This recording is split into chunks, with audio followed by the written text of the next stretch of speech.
ঈদ শুধু আনন্দ নয়, ঈদ হলো ভালোবাসা, ক্ষমা আর একতার নাম। রমজানের শেষ রাত, চাঁদ দেখা গেছে, চারদিকে এক অন্যরকম আনন্দের আবহ। 1 মাসের সিয়াম সাধনার পর এসে গেল খুশির দিন, ঈদ আল ফিতর।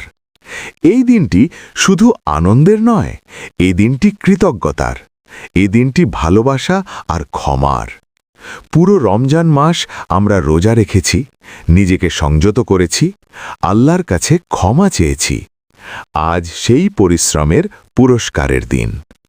সকালে ঘুম থেকে উঠে নতুন কাপড় পরে মসজিদের পথে হাঁটা, চারদিকে তাকালে দেখা যায় হাসি মুখে মানুষ।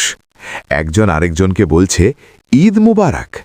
এই একটি শব্দের মধ্যেই লুকিয়ে আছে ভালোবাসা, সম্পর্ক এবং একতার শক্তি।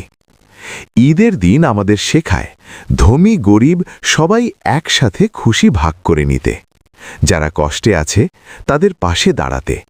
কারণ সত্যিকারের ঈদ তখনই হয় যখন সবার মুখে হাসি ফোটে। আজকের এই দিনে সব অভিমান ভুলে যাই, ক্ষমা করে দিই আর নতুন করে শুরু করি সম্পর্ক। কারণ ইসলাম আমাদের শিখিয়েছে ভালোবাসাই সবচেয়ে বড় শক্তি।